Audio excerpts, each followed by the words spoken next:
College football fan has proposed a plan to have Mr. Beast fund his Group 5 team to win a national championship.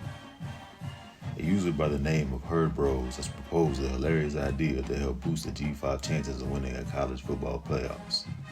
Someone said Mr. Beast should do a video where he pays for a G5 team to win a national championship. Call this at any point. Just let us know when you want to call it. Put up one more. Okay, one more? I actually think it's a genius idea and it'll be fascinating for sports fans everywhere. Both James Madison and Tulane both represent the G5 Saturday at the college playoffs first round without Mr. Beast's fund. So the really question comes down to, if this were true, which team would Mr. Beast fund? While Mr. Beast didn't finish college, he did briefly attend ECU, East Carolina University.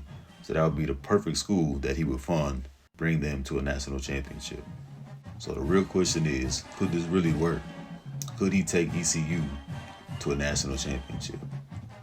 Short answer is probably not. You cannot technically buy a national championship outright. But even in the NIL era with boosters, including Mr. Beast, you cannot technically pay a player to stay or attend a specific school.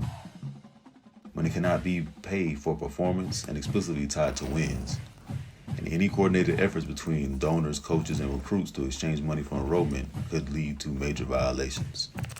Now, if Mr. Beast did openly say, I'm spending $100 million so ECU wins the title, these are the things that could happen.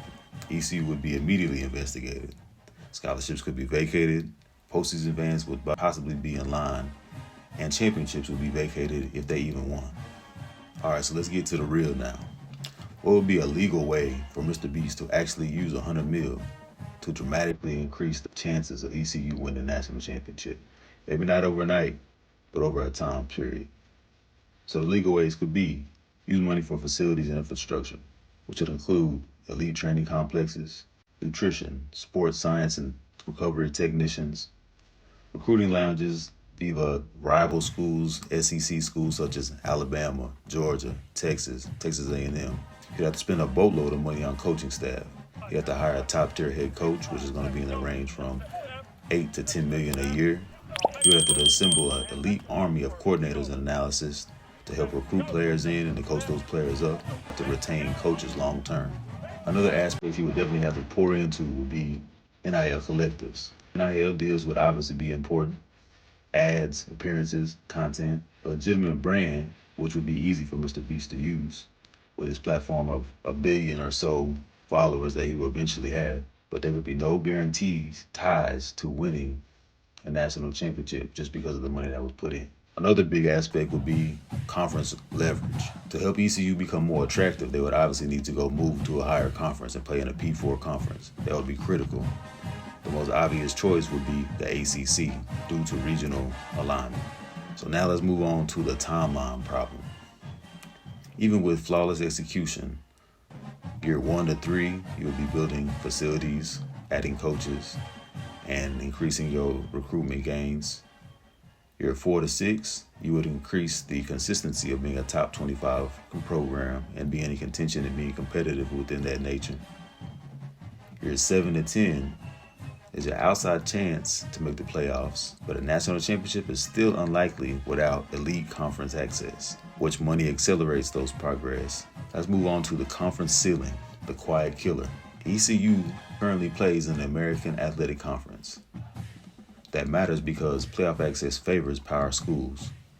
Recruiting ceilings are lower for schools outside of the SEC and the Big Ten.